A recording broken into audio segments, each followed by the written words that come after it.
own structure. As we learned, as we discussed in our previous videos about the present indefinite tense, today we are going to discuss about past indefinite tense. The structure of past indefinite tense is subject past plus past form of main verb plus object. What is past form of main verb? Past form of main verb simply means the V2 form of verb. For example, if we take the verb go, then the past form of go is went. Okay? আমি আগৰ video সমূহত present টেন্সৰ বিষয়ে পঢ়িছিলো আজি আমি পঢ়িম past indefinite টেন্সৰ বিষয়ে present টেন্সৰ structure সমূহৰ দৰে পাষ্ট ইনডেফিনিট টেন্সৰ কিছুমান ষ্ট্ৰাকচাৰ আছে পাষ্ট ইনডেফিনিট টেন্সৰ ষ্ট্ৰাকচাৰটো হ'ল subject plus past form of main verb plus object অৰ্থাৎ past form of main verb হৈছে ভাৰ্বৰ দুই নম্বৰ ৰূপটো অৰ্থাৎ যদি আমি উদাহৰণটো গো লওঁ তেতিয়াহ'লে গোৰ পাষ্ট টেন্সটো হ'ব বা পাষ্ট ফৰ্ম অফ মেইন ভাৰ্বটো হ'ব when বাকি সিঙ্গুলাৰ প্লুৰেল হওক বা নাম্বাৰ ইয়াত কোনো কথা নাই ইয়াত সকলোতে একে থাকিব ইলেকিটা থাৰ্ড পারসন সিঙ্গুলার নাম্বারে হোক বা ফার্স্ট পারসন সিঙ্গুলার নাম্বারে হোক কোনো কথা নাই now we are going to discuss about where past indefinite tense is used mainly there is some sort of word through which we can know that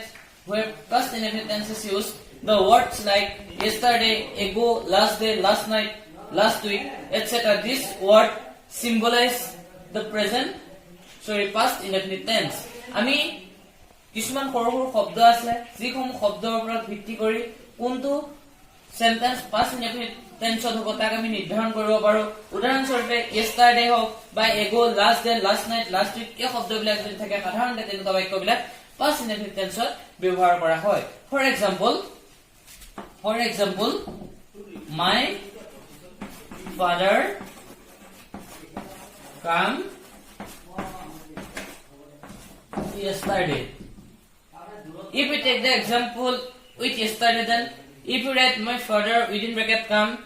yesterday, the result is my father came yesterday because there is a yesterday and the yesterday always symbolize past indefinite tense. Another word is it is time. This is a phrase. It is time always symbolize past indefinite tense. For example, it is time he suppose write a book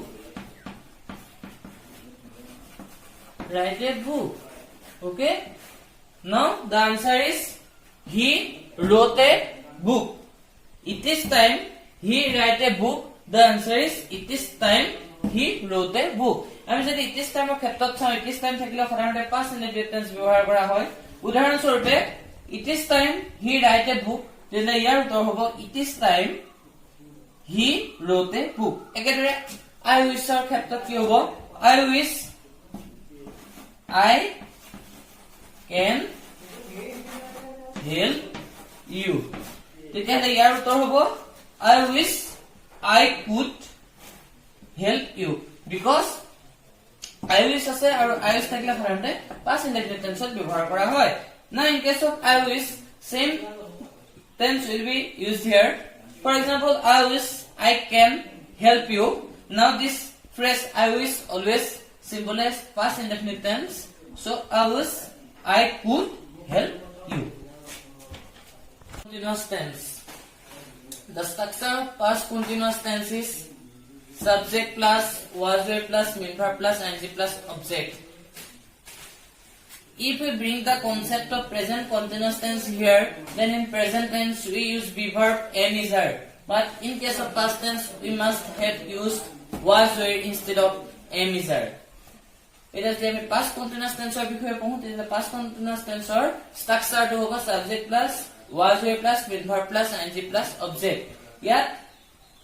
present টেন্সৰ যদি আমি সাদৃশ্য আনো তেতিয়া আমি দেখিম যে ইয়াত present টেন্সৰ am is are ঠাইত ইয়াত was were ব্যৱহাৰ কৰা আছে বাকি নিয়ম সকলো একে গতিকে আমি এতিয়া ইয়াৰ যদি নিয়মসমূহ পঢ়িবলৈ যাওঁ নিয়মসমূহ অলপ বেলেগ হ'ব বিশেষ বেলেগ নহয় অতীতত যেতিয়া কোনো এটা কাম চলি থকা বুজাবলৈ past continuous tense ব্যৱহাৰ কৰা হয় to indicate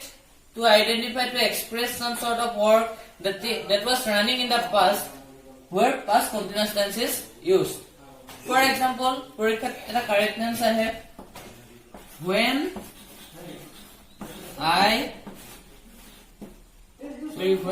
I came he read a book.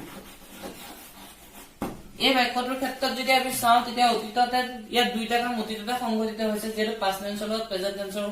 সাধাৰণতে ব্যৱহাৰ কৰা নহয় গতিকে ইয়াত দুটাও পাষ্ট টেন্সতে চলি আছে যেতিয়া যিটো কাম দুটা কামৰ ভিতৰত যিটো কাম আগৰ পৰা চলি থাকিব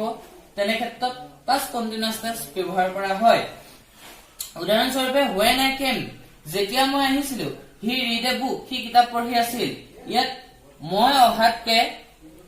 he কিতাপ পঢ়াটো আগৰ পৰা চলি আছিল গতিকে he read a book এই পাৰ্টৰ লগত past continuous tense ব্যৱহাৰ কৰা হ'ব অৰ্থাৎ ইয়াৰ উত্তৰটো হ'ব when I came he was reading a book now for example here when I came he read a book in this sentence there are two words okay first one is when I came the another word is he read a book now we have to identify which word begins first if we look at this sentence carefully then we have found that my entrance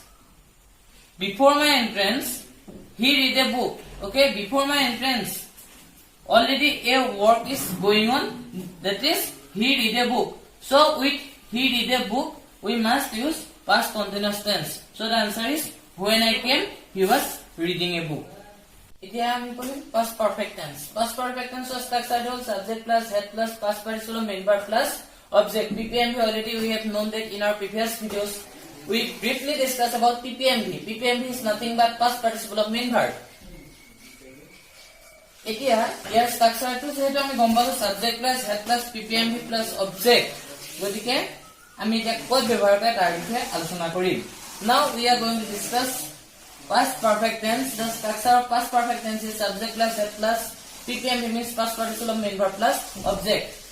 now the uses of past perfect tense আমি past perfect tense of broadly নাজানিলে আমি কিছুমান সৰু সৰু কথা জানি থলে হল তাৰ আমি জানিব লাগিব after আৰু before use of after আৰু use of after of the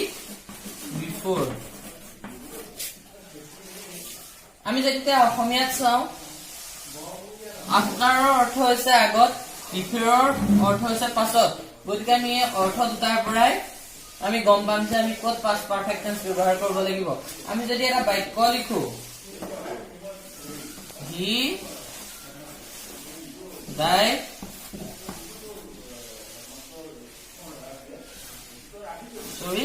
he died after the doctor arrived now in this sentence he died after the doctor arrived here is after okay past perfect tense is used in this sentence after the after okay তাৰ মানে আমি এতিয়া যদি past perfect tense ব্যৱহাৰ কৰিব লগা হয় তেতিয়া after ৰ পাছত ব্যৱহাৰ কৰিব লাগে আৰু before ৰ আগত গতিকে তাৰ উত্তৰটো হ'ব he died after the doctor had arrived আৰু যদি ইয়াত before থাকিলে হেতেন যদি after নাথাকি before থাকিলে হেতেন তেতিয়াহলে he had died before the doctor arrived so use of after and before is very simple if you just identify or find out the meaning of the after and before after okay when there is after then you use or we can use past perfect tense after this after and if there is a before then before this before if you like our video then subscribe our channel Focus on Education and don't forget to click the bell icon